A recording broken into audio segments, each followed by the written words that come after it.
이항용의 월가이드 시작합니다. 이항용 위원님의 투자 노트를 엿보겠습니다. 스튜디오에서 만나겠습니다. 이항용 위원님 어서 오세요. 네, 안녕하세요. 네, 미증시 오늘도 사상 최고치 역사를 새로 썼습니다. 인사이트 열어볼까요? 엔비디아 장중 시가총액 1위 등극. 자, 엔비디아의 시총 1위 등극은 오늘 가장 큰 뉴스입니다. 장중뿐 아니라 이제 종가까지도 1위. 자, 이게 아마 역사적인 날이 될 텐데요. 세상에서 가장 비싼 주식, 가장 가치 있는 기업으로 등극했습니다. 앞으로의 향방 좀 살펴볼까요? 네, 대한민국에서 주식 투자하시는 분들, 해외 주식, 특히 미국 주식을 하시는 분들이 아마 엔비디아를 많이 갖고 있는 걸로 알고 있습니다. 제가 다른 곳에서 설문조사한 걸 봤는데 아마 이 방송을 보시는 분들도 아마 제가 얼추 공식적인 설문조사는 아니지만 찾아보면 엔비디아를 아마 한 주 아니면 한 주가 안 돼서 좀 소수점 거래라도 하신 분이 제가 알기엔 80% 정도 됩니다. 미국 주식 하시는 분들의 입장에서 아마 저희 방송을 아침마다 보시는 분들도 아마 비슷할 것 같은데 모두 그런 분들한테 축하드린다 일단 먼저 이제 말씀드리시고요. 네, 이항용 위원님 덕분입니다. 아닙니다. 엔비디아 덕분이죠. 엔비디아도 주가가 사상 최고가는 물론이고 끌고 가면서 S&P 500이 올해 들어서 벌써 31번째 사상 최고가를 기록했고요. 나스닥도 보면 오늘 20번째 사상 최고가를 기록했습니다. 그만큼 시장이 엄청나게 강하게 달리고 있는데 한편에서 보면 너무 쏠려 있다라는 그런 시각도 분명히 가질 수밖에 없다는 건 좀 말씀드리겠습니다. 본론으로 들어가겠습니다. 엔비디아가 마침내 오늘 글로벌 미국 1위는 당연하죠. 글로벌 1위에 올라섰습니다. 엔비디아, 마이크로소프트, 애플이 순서가 되겠고요. 보시다시피 마이크로소프트, 애플은 오늘 소폭 밀려나는 모습. 반면에 알파벳, 아마존 이런 것도 빠른 속도로 지금 치고 올라오고 있다. 보셔야 되겠습니다. 위에 세 개가 3조 2, 3천억, 그리고 아래가 2조 1천억, 언저, 2조 언더, 그 정도가 되는 거기 때문에 1, 2, 3, 4, 5위가 지금 시장을 완벽하게 끌고 가는 그런 시장이라고 보셔야 되겠습니다. 세계 주식은 이제 붙어 있는 그림입니다. 네. 완전히 붙어 있고 그냥 빠른 속도로 올라와 있기 때문에 이게 계속 같이 갈지 아니면 엔비디아가 또 뚫고 올라갈지 모르겠지만 여하튼 이 세계 주식이 세상을 좀 선도하고 있고요. 더욱더 중요한 것은 빅테크를 비롯한 대부분의 돈 많은 기업들이 결국 엔비디아의 고객이라는 거가 더 무서운 거죠, 지금요. 그만큼 엔비디아가 정말 대단한 일을 벌어줬다라고 보셔야 되겠습니다. 거기다가 이제 한 가지 더 이슈거리가 있고 아마 논란이 되기 때문에 잠시 한번 정리해 드리겠습니다. 미국의 대표적인 기술주 ETF가 있습니다. 그래서 XLK라는 ETF가 있는데 이것이 이제 말하면 뉴스 보신 분이 계시고 커뮤니티에서 논란이 되고 있는데요. 애플을 축소하고 엔비디아 비중을 대폭 늘리는 것이 이번에 21일 날 장 마감하고 이제 해야 된다는 얘기가 지금 흘러나오고 있습니다. 그것은 이제 XLK의 독특한 지분에 대한 포트 비중 때문에 그런데 어찌되었건 결론적으로 보면 아직까지 100% 이게 현실화된다를 떠나서 어찌되었건 710억 달러 전체 규모를 갖고 있는 XLK에서 엔비디아가 지금 상대적으로 그림 보시면 비중이 한 4, 5%밖에 되지 않기 때문에 이것은 20% 수준을 올린다는 얘기를 하고 있고요. 반면에 20%가 넘는 애플은 좀 상당히 줄일 수밖에 없다는 얘기를 하고 있습니다. 그래서 네. 애플에 대한 비중은 좀 줄어들고 엔비디아 비중이 확 늘어날 수 있다는 얘기인데요. 반면에 이 그림은 이제 VGT라는 XLK보다 조금 더 큰 기술주 ETF가 있습니다. 그러니까 뱅가드에 사는 것인데 여기에는 정상적으로 지금 마이크로소프트, 애플, 엔비디아가 적정하게 수준이 가 있기 때문에 이건 전혀 문제가 없다라고 보셔야 되겠고요. 다음 세 번째로 기술주 펀드가 큰 것은 블랙락인데요. 블랙락도 규모는 190억 달러로 순서는 세 번째지만 역시 이것도 비중은 17% 레벨로 수준이 다 마이크로소프트, 엔비디아, 애플이기 때문에 큰 문제가 없다라고 보셔야 되겠습니다. 다만 그런 XLK 기술적인 지분 구성의 변화 때문에 리밸런스 때문에 일시적인 어떤 수급의 요인은 분명히 있을 수 있다라고 보실 수 있겠는데요. 이런 약간의 차이 때문에 최근 1년뿐만 아니라 금년 들어서의 흐름을 보면 3대 지수의 기술 섹터 ETF만 보면 먼저 말씀드렸던 블랙락 같은 경우는 27%가 올라갔고요. 뱅가드에서 하는 건 24%, 그리고 SSD에서 하는 XLK, 지금 이슈가 되고 있는 것이 23%가 올라갔기 때문에 약간 부족한 건 사실입니다. 그러면 이거로 해서 많은 분들이 얘기하는 대로 엔비디아를 엄청 사고 사실 오늘 그것 때문에 주가 올랐다고 얘기할 수 없지만 그렇게 하면 심리적 요인이 있겠죠. 애플이 좀 떨어진 걸 갖고 또 그렇게 얘기하는 분이 있겠지만 영향은 극히 일시적일 수밖에 없다라는 것이 대부분의 시각입니다. 왜냐하면 실제로 전체적인 710억 달러 규모에서 그런 애플의 비중을 조금 줄이고 엔비디아를 늘어져 봤자 실제로 전체에서 차지하는 비중은 한 0.03%밖에 안 됩니다. 각각의 시가총에서 차지하는 것. 그리고 혹시 그렇게 밀리면 그걸 또 적극적으로 살려는 다른 펀드나 다른 ETF가 있기 때문에 일부러서 얘기하는 것 때문에 시장에 충격이 있을 가능성은 제가 봤을 땐 거의 없다라고 보셔야 되겠고요. 그렇기 때문에 너무 큰 걱정하실 필요 없어 보입니다. 그래서 애플도 마찬가지, 엔비디아도 마찬가지 그런 일시적인 수급이 아니라 늘 말씀드린 핵심적인 그런 그 자체 펀더멘탈 그에 대한 밸류에이션을 보셔야 되겠습니다.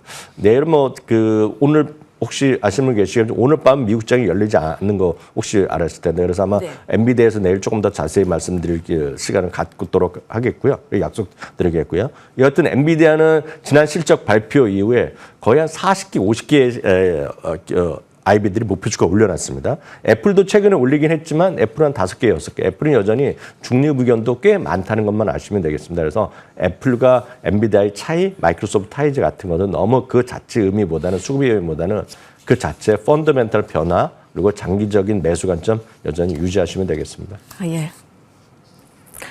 정말 새벽에 일찍 일어나시고 이렇게 엔비디아 수익 함께 하신 분들 축하드립니다. 자, S&P 500 지수 이제 올해 들어서만 31번째의 사상 최고치. 시총 1위부터 5위까지가 다 미증시를 끌고 있다라고 해도 이제 과언이 아니겠고요. 또 무엇보다 지금 현재 1위 엔비디아와 3위 애플 간의 시총 차이는 500억 달러가 채 되지 않고 있기 때문에 세 기업 간의 순위가 언제든지 엎치락뒤치락 할 수 있는 가능성도 적지 않습니다. 자, 그런 의미에서 오늘 헤드라인을 좀 이어가 보도록 하겠습니다. 엔비디아의 효과는 어디까지? 네, 엔비디아 고객이 많아지면서 효과는 지속될 것으로 앞서 얘기를 주셨는데 서학개미들의 80%의 엔비디아를 보유하고 있는 것으로 예상하고 있습니다.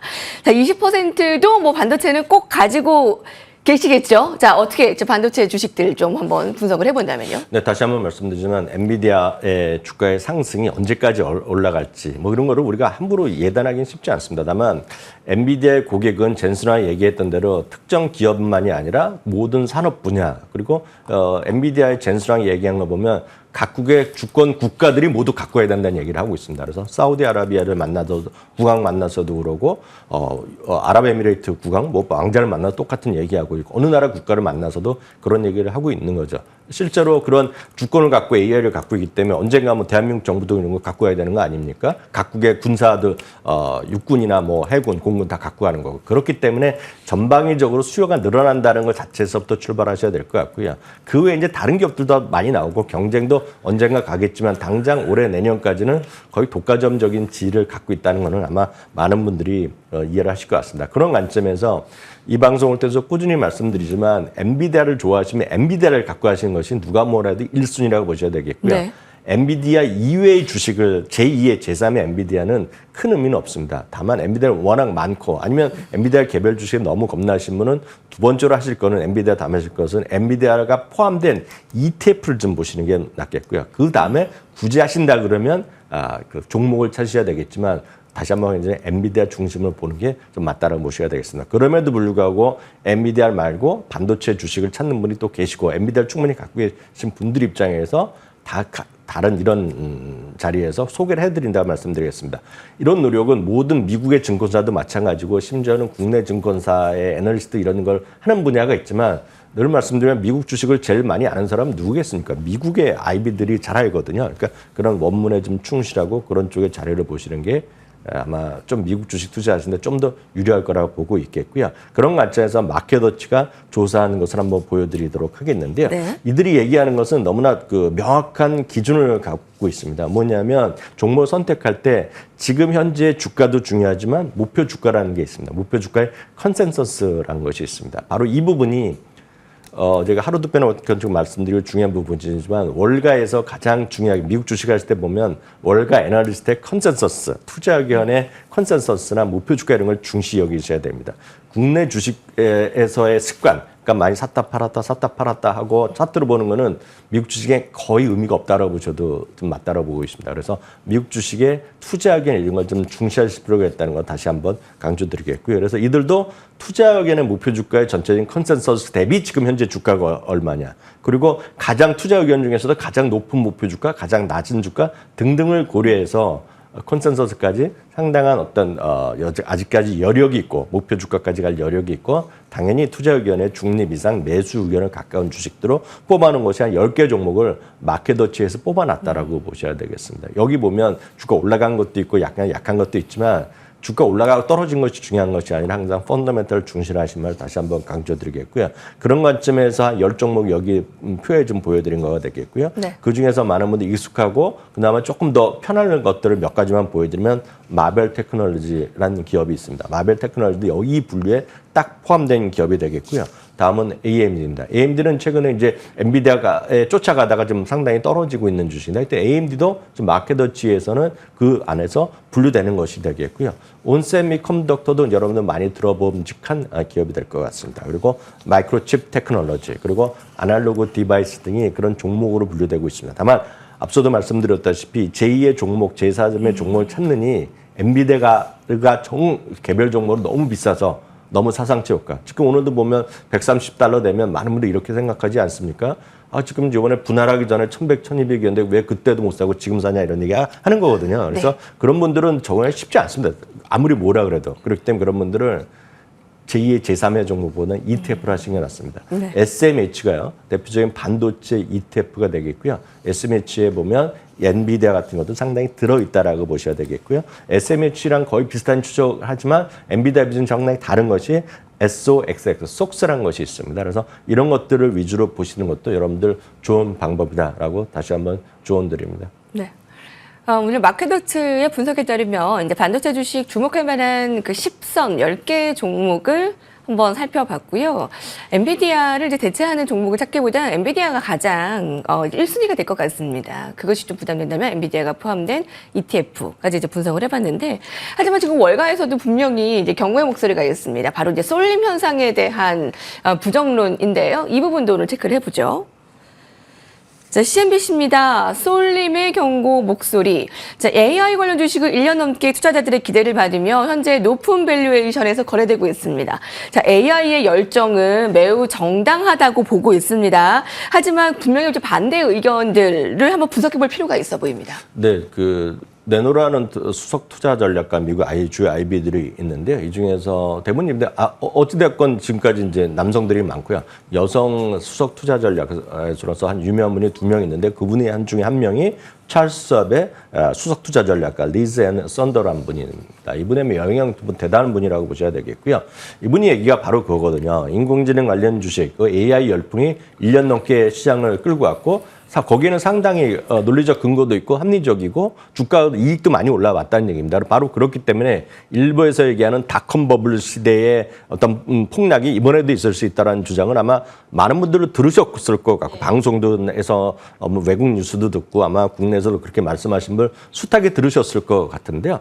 가장 큰 차이를 제가 간단히 말씀드리면 그 당시는요, 대부분의 그걸 이끌어갔던 기업이 한마디로 거의 다 적자 기업이었고요. 당연히 순현금 흐름이 전부 다 마이너스였는데요. 지금은 이런 소위 빅테크들이 돈이 많아도 엄청 많은 기업들이고 이익도 늘어나고 순현금도 아주 크게 늘어나는 기업이기 때문에 그거랑 가장 큰 차이가 먼저 있다라고 보셔야 되겠고요. 가장 중요한 지표 중에 하나는 ROE 같은 경우에도 자기 자본 대비 이익률도 차이가 너무 납니다. 그 당시에 다 적자였기 때문에 너무 큰 그 당시와 걱정을 하실 필요 없습니다. 다만 너무 한쪽으로의 쏠림은 지나치면 꺾일 수밖에 없습니다. 지금이야 엔비디아 하지만은요, 여러분 한 3년 전만 보십시오. 3년 전에는 엔비디아는 여러분들 관심도 없었습니다. 방송에서도. 방송에서는 모든 방송, 저희도 마찬가지지만 모든 사람이 테슬라 했습니다. 테슬라. 네. 그러니까 다 테슬라미란 말이 생길 정도 아닙니까, 그 당시에. 그래서 너무 한쪽에 쏠리면 언젠가는 부러질 수밖에 없다는 것도 꼭 염두에 두시고, 쏠림보다는 항상 분산 투자를 염두에 두란 말이면서 리즈 앤더스도 그런 얘기를 하고 있다고 보셔야 되겠습니다. 그러나 시장이 확산되지 않는 것 자체는 모두 것이 더불어 가지 못한다는 것 자체는 이제 부담이 될 수밖에 없다는 얘기하고 있습니다. 그런 관점에서 이번에 결론도 빅테크 비중을 유지하라는 얘기입니다. 그렇지만 여타 종목군으로도 비중을 조금씩 늘려나가면서 분산 투자를 해야지 언젠가 시장이 급변했을 때 살아남는다. 그런 얘기를 하고 있다는 거죠. 그래서 성장주가 선호도가 성장주에 대한 비중이 워낙 지금도 높으신 분이라면 굳이 더 성장주를 하시기보다는 뭔가 합리적 가격의 성장주 예를 들면 SPGP 같은 ETF가 있습니다. 성장주지만 가격 자체가 밸류에이션이 높지 않은 것들만 모아놨고요. 여러 번 저희가 소개해드렸지만 경제적 혜자만 모아놓은 모트 같은 ETF도 여러분들이 관심권에 좀 놓고 스타디 해보시면 좋을 것 같습니다. 네. 그 닷컴 버블을 떠올리며 상상하기 싫지만 우리가 그 경험이 있었기 때문에 좀 두려운 겁니다. 하지만 그 확실한 차이를 좀 말씀해 주셨고요. 이제 테슬라가 이제 2, 3년 전에 엄청나게 인기 있었을 때 엔비디아는 좀 아주 뒤였죠. 근데 이게 언젠가는 바뀐다라는 네네네. 거예요. 근데 그거를 좀 염두하면서 쏠림을 염두하면서 지금 시장을 즐기면 되는 거겠네요. 네네. 예. 자, 알겠습니다. 자, 그러면 다음 오늘 외신 헤드라인에서 소개하는 부분은 조금 다른 측면에서 살펴보도록 하겠습니다. 네, 밸런스입니다. 스타벅스 커피 마시는 여자, 주식 사는 여자. 자, 비슷한 책의 제목을 아마 여러분들께서 기억하실 거예요. 근데 그게 벌써 15년이 지났습니다. 네, 그 사이에 이제 스타벅스의 인기는 많이 늘어왔습니다. 주식으로 볼 때는 이제 올해 한 17% 떨어졌는데 이제 과매도 상태에 언급되는 부분이 있네요. 네, 많은 엔비디아 이런 거랑 전혀 반대 흐름이죠. 올해 지수가 이렇게 올라갔는데 스타벅스가 너무 안 좋아서 많은 분들 스타벅스도 선호하시고 계속 뭐 주가 떨어지지 못해서 하시는 계시는데요. 그런 분들 계실 것 같은데 마침 또 배런스에서 그런 분석 기사를 냈고 배런스에서 아예 배런스 자체의 투자 유망종은 매수 의견 내는 주식이기 때문에 왜 그렇게 얘기하는지에 대해서 저도 한번 찾아봤습니다. 많은 분들이 커피가 이제 인플레이션이 많이 됐고 커피값이 많이 올랐고 인건비가 오르고 그러고 경쟁이 늘어나니까 스타벅스가 더 이상 안 되고 중국에서도 성장률이 둔화되고 막 이런 얘기를 많이 들으셨고 저도 어느 정도 그렇게 얘기를 하고 있었는데요. 지금 배런스는 전혀 다른 얘기를 하고 있습니다. 전국 커피 협회에서요 조사를 해봤더니 설문조사를 해봤더니 올해요 미국의 성인 3명 중 2명이 어제 커피를 마셨다고 얘기를 하고 있고요. 어저께 커피숍에서 뭐라도 산 사람의 비율이 2024년에는 15%였는데요. 작년에는 전년도 8%에서 2배로 늘어났다는 겁니다. 그러니까 이거는 무슨 얘기냐면 그 커피 말고 다른 걸 더 샀다는 겁니다. 지금 사람들이요. 그만큼 많은 사람들이 스타벅스를 여전히 사랑하고 가고 있더라 얘기를 하고 얘기했고요. 미국 전체적인 커피숍 시장은 작년에 8% 성장하면서 거의 500억 달러에 이르렀고요. 현재는 팬데믹 수준보다 더 높아졌다고 합니다. 증가율 자체가요. 그러면서 여전히 스타벅스는 40% 시장 점유율을 갖고 있다는 얘기하고 있습니다. 그리고 뭐 시장의 성장이 줄어들었다 얘기하고 있는데 북미에서도 600개 가까운 신규 매장을 더 늘어났고요. 해외에서도 1,700개 매장을 더 늘려놨다고 합니다. 그래서 여전히 성장을 계속하고 있는데 주가는 너무 많이 떨어졌다. 네. 그 얘기를 하는 거죠. 흔히 얘기해서 과매도 상태에 들어섰다라는 네. 시각을 갖고 있기 때문에 그런 관점에서 여러분들 너무 오랫동안 속상하신 분들 조금만 기다려보시라 이렇게 말씀드릴 수 있습니다. 네. 자, 이항영의 월 가이드 함께했습니다. 위원님 감사합니다.